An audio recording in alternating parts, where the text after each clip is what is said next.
Welcome to The Explainer. We're going to talk about one of the biggest financial decisions you'll ever make: when to start taking your Social Security. And what if I told you that the advice almost everyone gets is based on some seriously flawed math? So let's just kick things off with this really bold statement. The argument here is that pretty much every online calculator you use to figure this stuff out, well, it's lying to you. Not on purpose, maybe, but it's missing a huge, crucial piece of the puzzle. And this is really the core question we're digging into. The answer could totally flip the way you think about your retirement income. Honestly, getting this right could save you from making a really expensive mistake. Okay, let's dive in. First, we have to get our heads around the standard advice. The simple math that everybody's been shown for years. So here's a super common scenario. Imagine a 65-year-old man. He can take his benefits now and get about $2,400 a month. Or he can hold off for 5 years, and at age 70, that check jumps to over $3,400 a month. I mean, on paper, that bigger number looks pretty tempting, doesn't it? So the conventional thinking goes like this.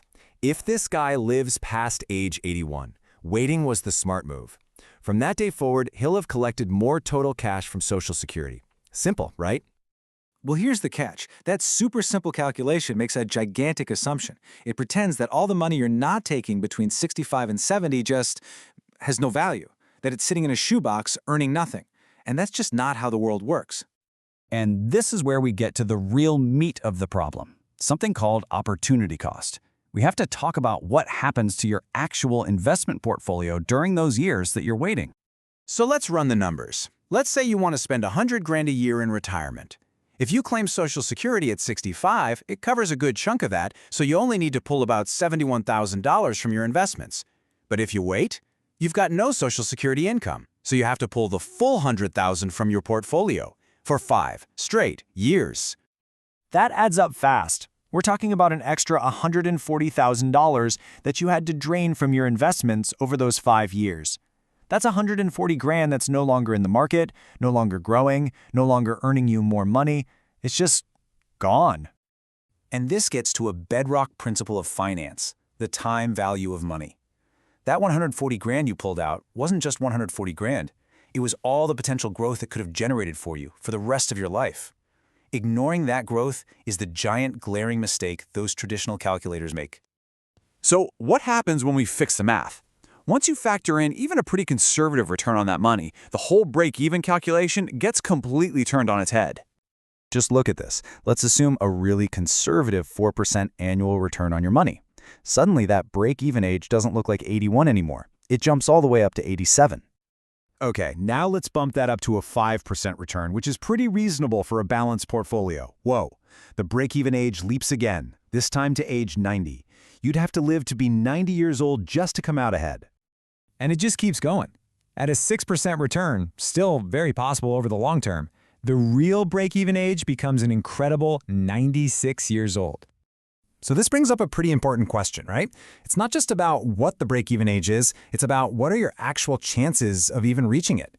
How likely is it that you'll live long enough to make waiting pay off? Well, this is according to the Social Security Administration's own numbers. The chance of a 65-year-old man living to that break-even age of 96 is less than 5%. To put it another way, that's a 95% chance of not breaking even. And our source material puts it perfectly. When you see the numbers this way, you have to ask yourself, would you ever take a bet with your retirement savings if you had a 95% chance of losing? Of course you wouldn't. Yet, that's kind of the bet you're making if you delay. And there's even more to it. When you're pulling big amounts of money out in those early years, you're exposing yourself to something called sequence of returns risk. It basically means a market crash right when you retire could be catastrophic. And then there's the human element.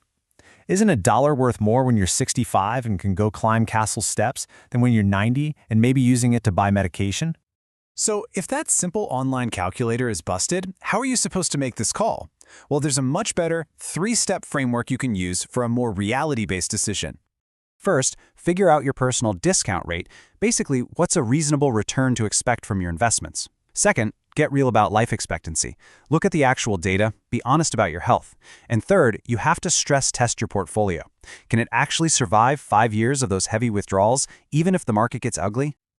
So, at the end of the day, all this math and analysis really boils down to one final question.